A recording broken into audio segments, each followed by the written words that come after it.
Well, what's the crack, everybody? How are you getting on? You're all very welcome to episode 83, or 83, whichever you prefer, of Ramble Pod for the 14th. I know, 2 days. We go a week without one, and then we get two in 2 days. Why not? I'm in an old buzz here. Why not? Sure, look at what the fuck else am I going to be doing? And I know people are probably just fucking climbing the walls because here in Ireland we're in kind of lockdown, and I think it's going to get more lockdown. Which is weird because the last time we had any kind of lockdown, it was the snow, the heavy snows did it to us, and it's fucking weird, isn't it? It's weird that they're saying, look, you got to stay indoors. You got to stay indoors. I mean, you know, we're lucky enough we're out the country here or whatever. We can actually physically walk out and around. You're not running into anybody. Pheasants. It's weird. It's like the wildlife know that it's feeling a little bit apocalyptic. Like fucking pheasants. They're coming in closer. One nearly came in and fucking smoking a fag this morning at my back door. So kind of a weird one. But I am, do you know what? Because of what's going on, I am going to be banging out as many as possible. So I'm gonna come back, go back to the old stuff of the Tom and Jerry show. And typically they are just all up on the Patreon page. But I want to put out something every single day for the next 2 weeks, if I can, whether it's me doing a Ramble Pod, me doing a Skype call with somebody, or one of the Tom and Jerry show episodes. I'm going to just want to put something out because people are away from fucking work. People are going to fuck probably for something to do. You'll have Netflix worn out at this stage. Oh my Lord. In good news though, diesel is down 10 cents. Yeah. Driving in along yesterday into the Phoenix Park. I was going meeting Owen yesterday, Owen Colgan, and all of them down to 122. About fucking time. Giving themselves a pat in the back. But, hey, how bad? 122 for diesel, 132 for petrol. Alright, I'll take it. About time too. I think the old Saudis did the old switcheroo on the Russians. Apparently they were all in bed together going, my friend, do you keep... I was like, yes, of course, we keep oil, yes. The Saudis just went, fuck that. We need to stay in Lamborghinis and fucking whatever else, yachts. We need to keep pumping oil, selling oil to the world. So, yeah, we'll take it. If it's going, yeah. So I just put it up because people have been actually messaging, sound out to the people who've been messaging, just saying fucking loving the old pod and all the rest of it. Thank you very much to the Patreons who are still on board. People contributing towards the podcast. I suppose this is the thing. Leo came out and said it the other day. He was like, yeah, for anybody listening, and this will probably cover a lot of people's questions who are living abroad asking what's going on, because in the UK, it's still an open country, apparently. It's whatever. They're not shutting schools, because apparently kids aren't, I hate doing the hacky talk of it, but it's dominating everything, this coronavirus, like. But here in Ireland, yeah, all the schools are shut down. Anything to do with childcare facilities, they're all shut down. Anybody who can work from home, to work from home, which is hilarious. Because a few people asked me what's the crack with gigs at the minute. There was one chap off the top of my head, Alistair. He's in Australia, and he was saying, fucking gigs and bars and everything being closed. For all I know, Berlin has shut every bar for the next 6 weeks. And every venue for the next 6, just shut it. Just shut the fucking thing. Now, Leo came out and said, now, any congregations of 100 people or more has to be indoors, has to be done. So he has essentially, which it has to be done, fair enough. But he's like, work from home if you could work from home. It's like, yeah, it's going to be fucking tricky when your whole job is actually people, being in front of people. He has basically pulled the rug from under everybody in the entertainment industry with no contingency plan. You go looking for it, it's like, oh wait 1 second, you just pulled, like, this is gonna fuck the entertainment industry. Fuck it. And I know it isn't the first one, because people talk about the hospitality, the agricultural, the IT, the pharmaceutical, but who's entertaining you at the weekends or during the week? And by entertaining I mean just even bar staff, crew, roadies, lighting, tech, Never mind the fuckers that are up on the stage or just playing a fucking song. Some musicians can tip away all right, like in bars that are just tipping along. They'll have a few quid, but yeah, I don't know what the fuck. I don't know what's coming, because everything, and I mean this, within minutes of him making that announcement in Washington, within minutes, and then the subsequent days since I talked to you last, every single bit of work, writing, everything has been frozen. Frozen, because the people on the other end are in the same boat. They're events companies, they're fucking entertainment companies, they're theatres, they're production companies, everything. They're in the same boat. They're just all their fucking contractors, i.e. the likes of me. Stop everything. Stop everything you're doing, because we don't know when we can have you back. We don't know when we can take that work off you that you're writing at the minute, or anything. Stop everything. So I don't fucking know, lads. I think I will, and since getting my fucking head down, I know this is a comedy podcast and it's getting a bit fucking, but this is the reality. Since going balls deep into this 9 years ago, I haven't had to work. I've been able to make a living from this crack. And right now, I'm going to have to go and get a job. There's no other way about it. Like, they've shut it down. Like, who here listening could, without warning, just be stopped dead in their job? Nothing. No pay. Stop right now. No more pay for a month. Say a month. There's no holiday pay. There's no sick pay. There's nothing. That's it. Stop. No more money for at least a month. Because you know what they're saying? Sure, look, it'll be March 20th.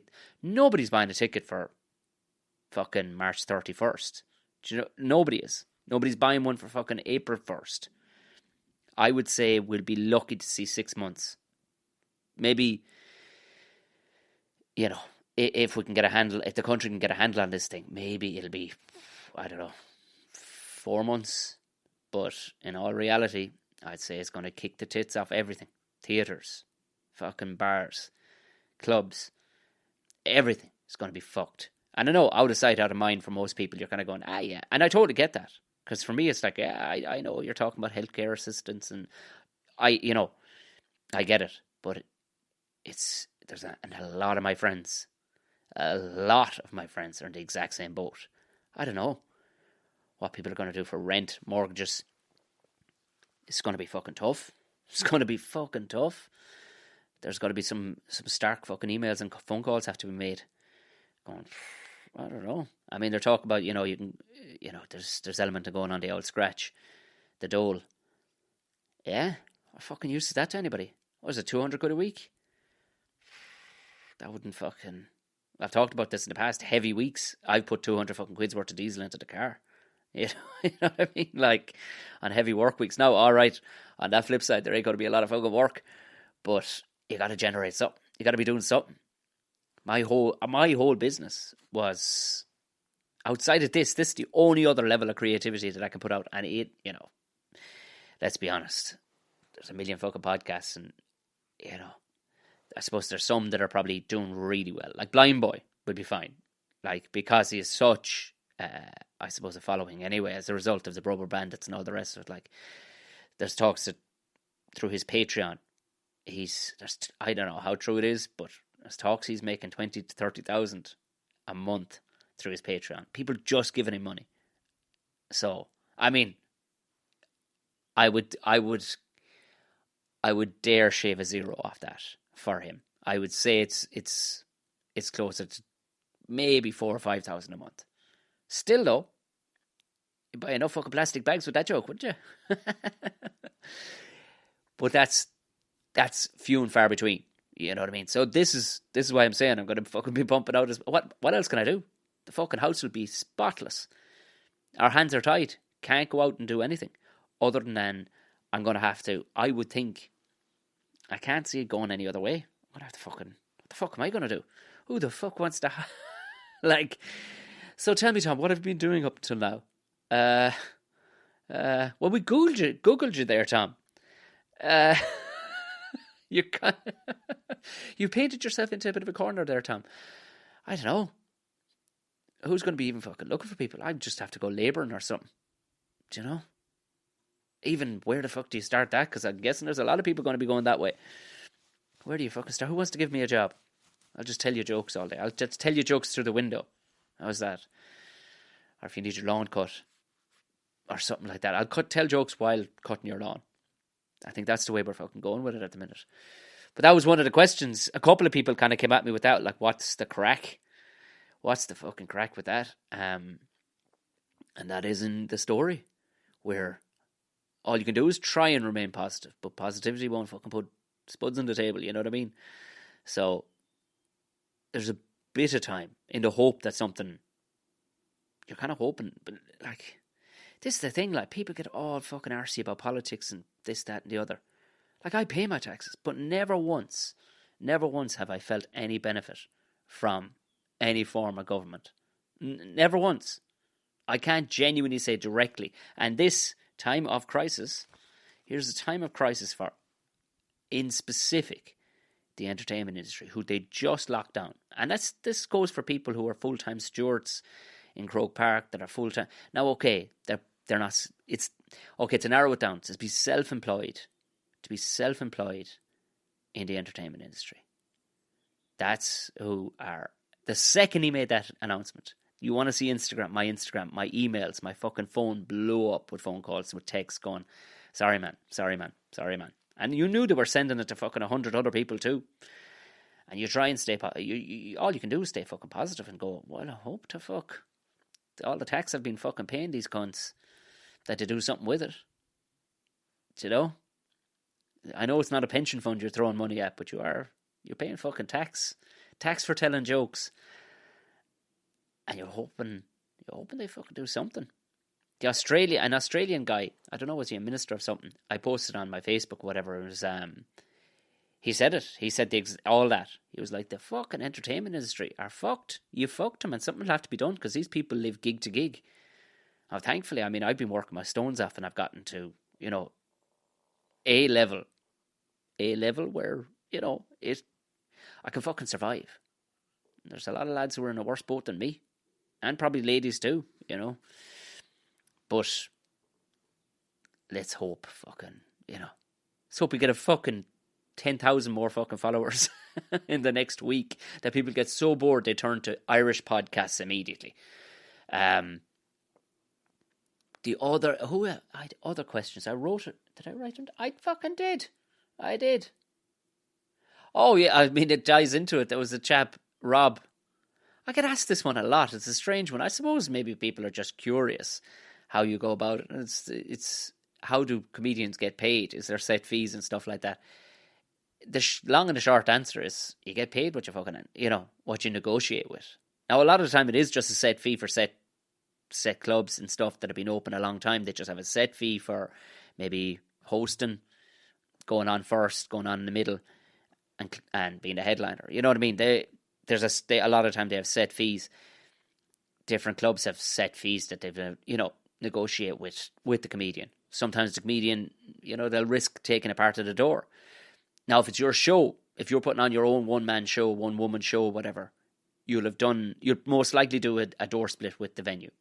That's normally the way they do it. So, you know, if you have a long-standing relationship with them, you might get an 80-20 split. A lot of the time they start off maybe 70-30 split. And then one-offs and stuff like that, it all comes into time of the year. You just have to work out a rate. And there's, like, it isn't unionized. You know what I mean? There's an apprenticeship going into it. It's not like an electrician or a plumber or a tradesperson. It's, you know, what are you fucking worth? But more often than not, I would say 70 to 80% of the time, there's just a set fee offered. Do you want to do it for this? Or there's been a long and it's not even discussed anymore. You've been doing it that long. You know what the fee is, and it ain't changing. And some places, like, you know, they're still paying that I've had to, you just have to fucking avoid for own self-respect. They're still paying the fucking fees of, you know, 2005. Some places have cut back their fees as a result of the previous recession. And fucking things have been booming a long time since the recession, and the fees didn't come up. But look, that's That's business. It's the same with anything. If you're, an independent fucking contractor in anything, chances are, if there isn't set fees like there is in, we'll say, the plumbing world or the mechanics world, a mechanic is going to charge you, a main dealer is going to charge you 60 quid an hour. And, that's the thing. So it works like if you're a fucking silage contractor, you might be cheaper than your man up the road. Like, are you fucking better? And a lot of it comes down to a matter of opinion. So always be worth something. That's the key to this. Always be worth something to somebody. And that's the fucking killer. Is that I had a fucking ton of work coming in. And Leo just went snip. Fair enough. Like I said, totally get it. But kind of left a lot of us going, what the fuck do we do? Because the banks still want their fucking money for whatever. Your phone company still wants your fucking, the electricity company. All these things. So therein answers the two questions. And it turned like I did toilet roll thing because I was down the shop the other day and toilet rolls got fucking. And apparently the whole reason because I was going, how did the toilet roll industry start this fucking start this thing? Did they start the chatter? And now they're making a fucking mint because they did, because there'll be always people benefit from these scenarios, like did they make who starts the rumor that you're going to need a load of toilet paper? Like, what was it a movie got it going? But apparently it was Australians, and then all of a sudden the fear was that spread throughout the world, because social media will do that within minutes throughout the world. It'll do it, and then the fear came. Fuck, our toilet rolls are made in fucking China. The inserts are made in fucking China. Well, it turns out Australian toilet paper, a lot of it is made in China, because a lot of China, China isn't that far from. It's not that fucking far, but you know what I mean. It's an easier contact for it to get to Australia. Turns out a lot of our toilet paper here, well, I suppose the cheaper branded stuff is actually made here. I don't know, like the fancy ones like Andrex and Cushell. I don't know where they're made. Where are they made? I suppose they're probably made in the UK, are they? They sound UK, like they've been around a long time. So, fear not. Fucking rubbing Corona onto your hole. I went in to Musgraves the other day, because Musgraves is kind of their big old cash and carry. They're all around the country. They fucking own everything now. I think they own Super Value as well. But I was passing. I went, I'll see. Because you need toilet paper. I wasn't going to go mad. But I went in, the only toilet paper they actually had, and it was actually reasonably priced. It was this fucking industrial sized roll. I should actually, I've got the camera rolling here as well. I should have actually put it in front of it. It's, if you imagine, it's the height, like I thought it was 2 rolls in the depth of the pack. Because it's like a foot wide. But it is toilet roll. It's like a foot wide, and I'd swear one roll would last a man. Even if you're as regular as I am, I'd say you'll nearly get a fucking month out of it. You'll get 3 weeks out of it anyway. And I've got 16 of those, so I've covered. I mean, if I could pay in toilet rolls, no bother. If I could cash them in with fucking in the bank. But yeah, I just went, for the novelty purpose, I get it. Turns out it's not as rough as I thought. Yeah, it's about the size of the blue roll. You know, the blue roll you can get for fucking drying your hands or whatever in the garage, but it's actual toilet roll. So I'm grand that way. We're locked in. No one needing fucking toilet roll. I'd be using it for everything. I'd be fucking I'm fucking eating the stuff by the end of the month at this rate. So yeah, apparently we're okay. There's no fear. But even the shop was grand. There was no... I think the panic buying had been done at that stage. And the trucks were still coming in, because cows are still going to need to give you their milk. People are still growing spuds. So that stuff will be still there, and people need to work for the most part. That's it. I'll go work for a fucking spud picking. Anybody need a spud picker? I can drive a tractor. How's that? Drive a tractor and pick spuds for you. And just stay on the CB. Do tractors still have the CB? Probably not. Just Snapchat between the drivers now and just tell jokes on a daily basis. Because that's the thing. Aside from just the financial side of actually getting fucking working, you go a week without fucking doing comedy. I'm going to go out of my fucking box. Because where do you get your adrenaline rush now? fucking hell, I'd be just running naked up and down the roads, just trying to get some old buzz going. Look at me. For the Christ's sake, would you look at me? Seriously though, I've gone maybe a fortnight before, I think. No, like without any stage performance. I think maybe not even. In 10 years. Maybe not even. I wouldn't think so. Maybe not. At max, maybe for a holiday or something. I went a week, but I'd go 2 weeks. I'd normally get fucking one in, like, you know what I mean? Normally get a gig in somewhere, like. But the longest period of not doing stand-up has been doing panto or whatever, but you're on stage and you're having to crack. So there's a bit of a buzz, you know what I mean? You're definitely getting your fix somewhat. But I don't know what the fuck. There'll be fucking comedians climbing the walls. I'm going to be fucking climbing the walls, I know that. I'll be doing a lot of podcasting. If I don't get a fucking job. I think that's half the reason why I came on. It was just to fucking warn you that I'll be putting out as many podcasts as I can. But I think I may have to go and do a job. But what job to do? I think suggestions, genuine suggestions from the fucking podcast listeners. What fucking job could I do? Given the position I'm in. If you realise the position I'm in. If you're first new to this podcast and you've never heard of me. Yeah. You'd stand out in an interview. That's for sure. But what to do? Manual labour. Or driving something. That's about it. I'd say. Yeah. Fucking hell. I did not think I'd be faced with this. But there you go. We're all witnessing the turning point of a bunch of people's fucking careers. Hopefully there will be a huge swing back and there'll be a ton of fucking gigs on the go. But I mean, people's confidence in large collections. I don't know what else to do other than try and fucking do gigs live on air or something. And I mean, Patreon, like the Patreon numbers versus the amount of numbers that listen to this is abysmal, which is completely understandable because, it's, it's free and it's like, well, fuck, do I have to do this shit? Yeah, do I have to? So I said, yeah, it's wishful thinking. And I suppose it's a love thing too, you know what I mean? How much people actually fucking value it.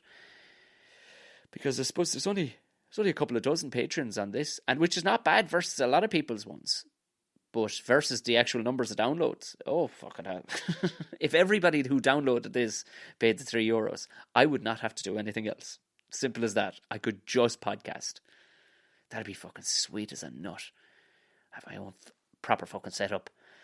Although do you become one of the people could send you requests then, like those cams? And that's the danger. Because I toyed with doing them live and stuff like that, just purely to the Patreons. And it's kind of, do they send you little coins and stuff? I don't think we'll go down that route yet. I think maybe I'll do podcasts from a tractor. If I can get a tractor driving job, that's not too far away. I just do podcasts from the tractor. Be all right, wouldn't it? Podcast from the tractor. That'd be a proper Ramble Pod, wouldn't it? Holy Jesus Christ. That's it. I don't have I have bags more to be fucking talking about. But I don't want to fucking burn it all up. Yes, in good news, we got a fucking long-ass podcast in yesterday. We got about an hour and a half. We kept on sanitizing our hands. Because we recorded in the old car again. But it's perfect. The car is a great insulator. Myself and Owen. So we got a Harden Up podcast done. And we're going to... He's moving. He's moving out of town. So it didn't make any logical sense from him. When he told me the price of what he's paying in his new place, it was like, oh my Jesus. Quite literally a third of what I'm paying. So it's understandable. Oh, to answer Adrian, long-time listener, long-time contributor to the podcast and the Patreon as well. To answer, he gave a question, and it's a fucking broad one. I've talked about this, but I suppose to answer it directly, he's a countryman originally himself, and he lives in the Donnybrook area, and he was saying, like, what's the crack? Dubs versus country folk for softness. Like, are dubs all soft? And I suppose it's horses for courses, really. It's a broad old brush. Like, to say that lads in Donnybrook aren't fucking tough you know what I mean, aren't hard men. Yeah. Yeah, I believe it. I fucking believe it. But, like, they don't have to be.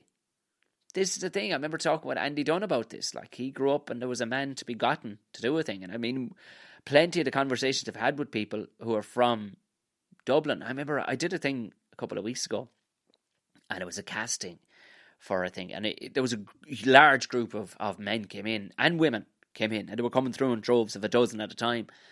And I was looking for specific people to play different characters in a thing, and there wasn't one bloke. They were all nice, all sound, very nice and very sound. But there wasn't one bloke you could go, fuck, I can't. I'm just going to, that role is not to be filled. It won't be filled. I cannot see it filled. Because the bloke was a tough character, you know, country character. But there wasn't one person that would fulfill it. It was just that rough, hardened edge that people don't... And I talk about this on stage, and you could see I had to make it very jokey because people don't still believe me that these kind of people exist in the countryside. Like, I know a bloke that allowed his middle finger to fucking die and have to be amputated off because he couldn't be bothered his fucking hole taking time out of the fucking week to go get a black thorn removed from his finger. Now, we're talking... one finger would be worth 3 fingers, if you know what I mean. Like, just big fucking Mickey fingers, like Mars bars for fucking fingers. They barely represent a hand at all. It's just this swelled up, beaten to death fucking limb with 5 long nodules hanging off it.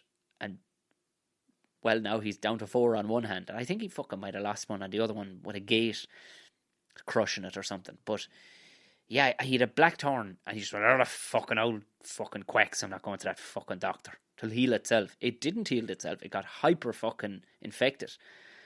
But he'd obviously gone his whole life taking slaps and things like that. And I swear to God, it's taken 8 years with my wife for her to convince me to start going to the doctor and stuff. Like, I still won't go for... because, like, you're a fucking give that cunt 60 quid. For what? I'll fucking cut it out myself. And that's not me trying to be hard. It's just, that's in my fucking head. It's in my head to do it that way. You're a fucking... what would he do? What would he know? I suppose he'd fucking know a bit, Tom, when you think about it. He's a fucking professional. Or she's a professional.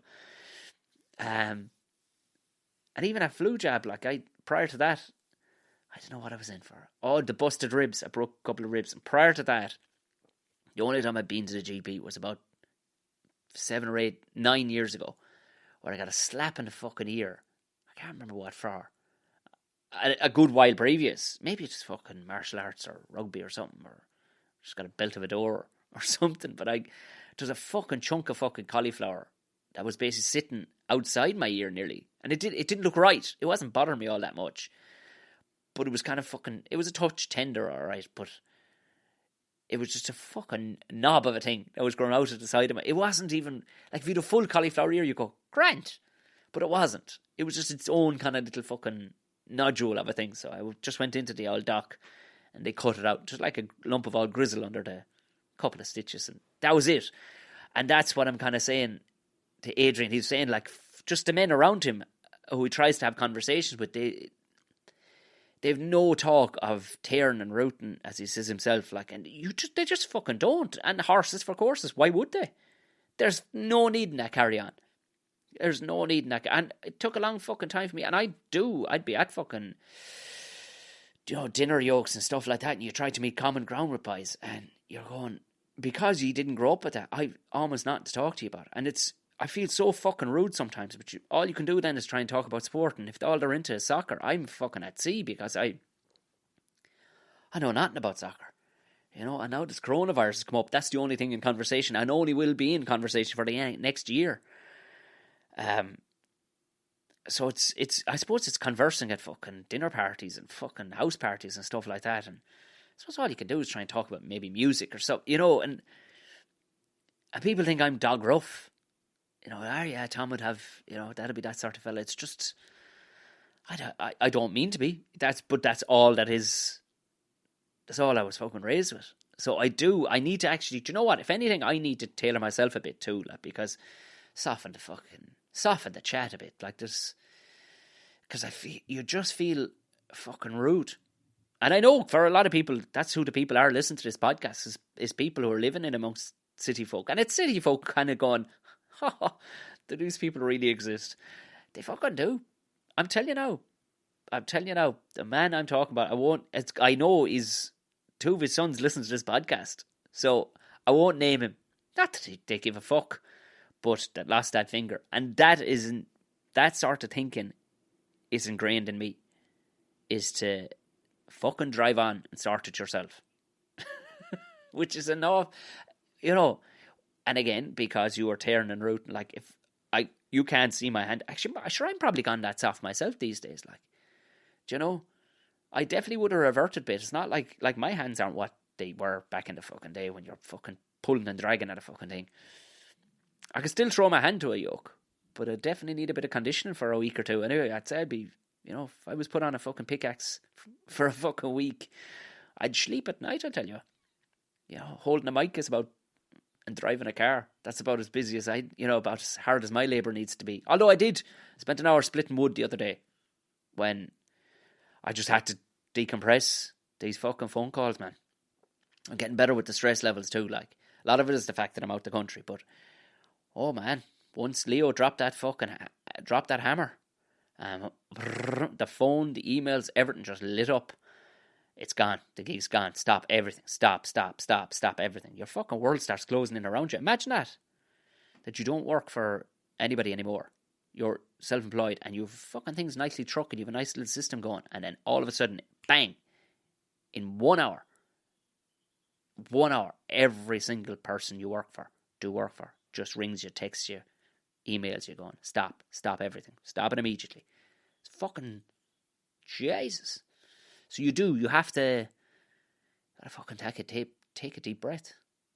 So for anybody wondering how to cope with this shit, think about that. And what I did was I just had to go outside for a fucking hour and just start busting fucking timber blocks with a fucking axe. Cause fucking go into a fucking dark place fair quick.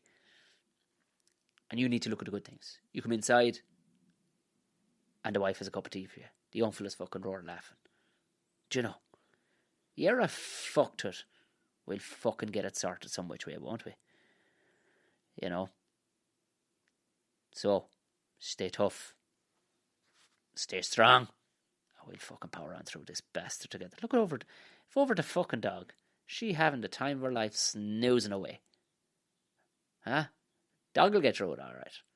There's a pheasant outside with her fucking name on it anyway, I'd say so. Yeah, sure, if nothing else, I'll go out and catch that fucking pheasant. We'll have that fucker for the...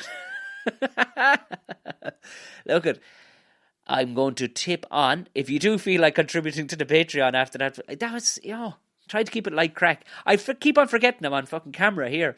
I keep on scratching my stones and fucking picking my nose. The anonymity of being on a podcast.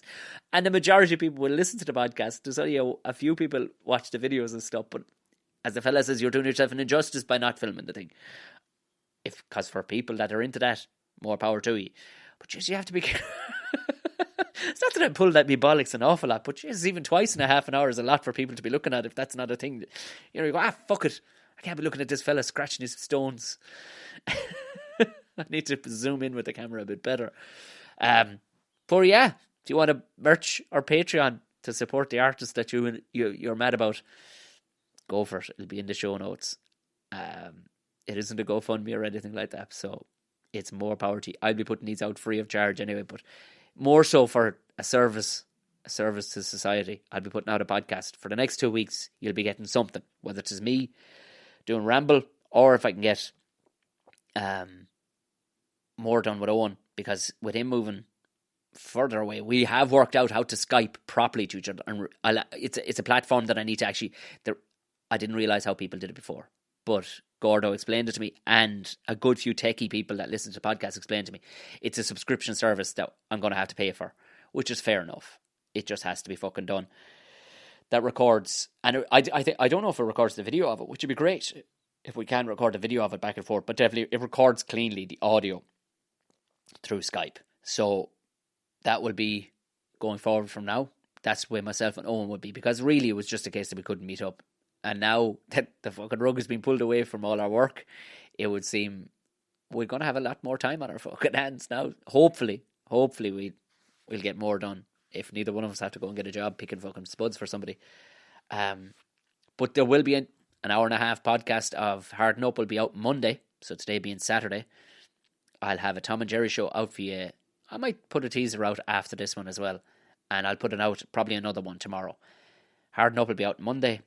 I'll be back with Ramble Pod on Tuesday. Right, gang. Have a look in the show notes if you want to buy some fucking merch or contribute, or have a look at the gigs that could have been. They're at the tomomani.com/gigs. Those gigs will still be going ahead, play God, at some stage. For now, as they say, stay safe.